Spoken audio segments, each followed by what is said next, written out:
여러분 안녕하십니까? 전북권 뉴스입니다. 가구업체인 한샘의 직장 성폭행 사건이 사회적인 파장을 일으키고 있는데요. 전북 혁신도시에 있는 공공기관에서도 비슷한 사건이 뒤늦게 확인돼 논란입니다.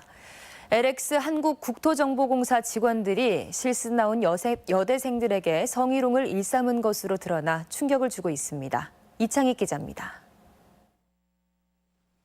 혁신도시에 위치한 LX 한국국토정보공사는 지난 6월 임직원 행동강령을 위반했다며 간부 1명을 포함한 직원 3명에게 1개월 감봉 처분을 내리고 타시도로 인사조치했습니다. 실습 나온 여대생 3명을 상습 성희롱했다는 게 이유입니다. 한 간부는 실습 학생에게 집에서 함께 술을 마시자고 강요했고 학생이 거부하자 협박성 말도 서슴지 않았다고 합니다. 또 다른 피해 여학생은 회식 자리에서 남자 직원이 손을 잡거나 집에 데려다 준다며 차에 태워 신체 일부를 만졌다는 주장까지 나왔습니다. 학생들은 평가를 받아야 하는 의뢰 입장이라 속만 끓이다 뒤늦게 학교에 알려 사실이 드러난 것입니다.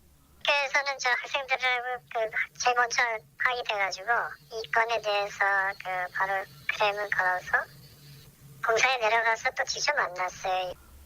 LX 측은 징계 과정에 외부 전문가들을 불러 최대한 공정성을 기했다는 입장입니다. 아무나 부른 게 아니고 외부위원을 이촉을 할 때도 신도성 있게 투명하게 조치를 취했는데도 하지만 준 공무원 신분의 공사 직원이 학생을 상습 성희롱했는데도 감봉 1개월이 징계의 전부라는 건 누구도 납득하기 어려운 게 사실입니다.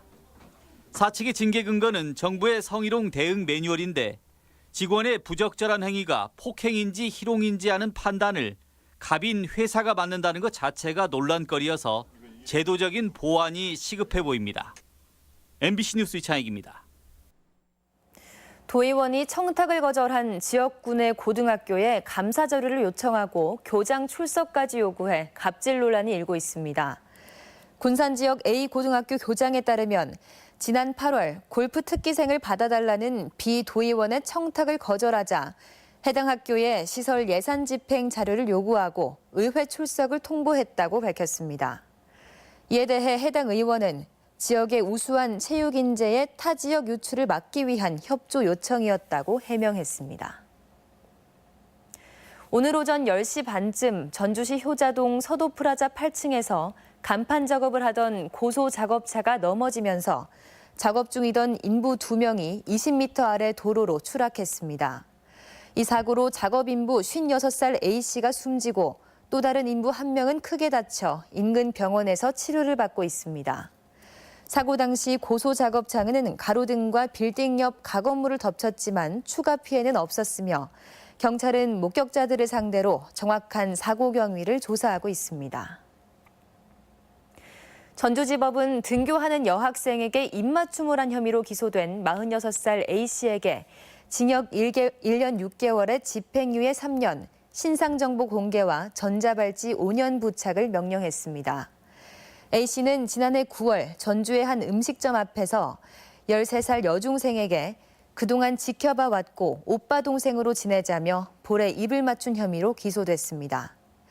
A씨는 2001년에도 강제추행 혐의로 집행유예를 선고받은 적이 있습니다. 2023 새만금 세계 잼버리 대회 조직위 구성을 놓고 전라북도와 스카우트 연맹이 갈등을 빚고 있습니다. 전라북도는 잼버리 조직위원회가 도와 정부 차원에서 구성돼야 한다고 주장하고 있지만 한국 스카우트 연맹은 자신들의 권한이라고 맞서고 있습니다. 세계 스카우트 센터 건립 역시 도는 특별법에 포함시키자는 입장이지만 여성가족부는 예산을 이유로 미온적인 태도를 보이고 있습니다. 전라북도와 도내 국회의원 10명은 오늘 국회에서 예산정책협의회를 열고 내년도 국가예산 증액에 힘쓰기로 했습니다. 송하진 지사는 새만금 인프라 구축과 전라도 채천년공원 조성 등의 4,500억 원 이상 증액을 부탁하고 세계 잼버리 개최를 위한 특별법과 연기금 전문대학원 설립안에 국회 통과를 요청했습니다.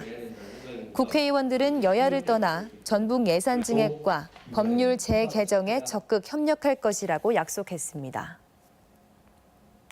겨울철을 앞두고 어려운 이웃을 돕기 위한 연탄 나눔이 시작됐습니다.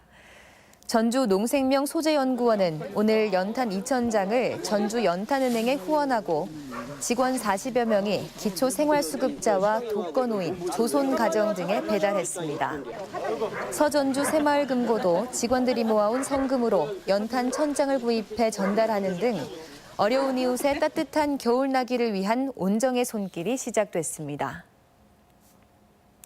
농어촌에 방치된 빈집을 정비해 청년이나 빈곤층에게 반값으로 빌려주는 사업이 추진됩니다. 전라북도는 상태가 양호한 집은 보수를 거쳐 저소득층이나 귀농 귀촌자, 청년들에게 기존 전월세의 절반만 받고 최대 5년간 빌려줄 방침입니다. 도내에 1년 이상 방치된 빈집은 모두 9천여 채로 80% 이상이 농촌 지역에 있는 것으로 파악되고 있습니다. 지금까지 전북권 뉴스였습니다.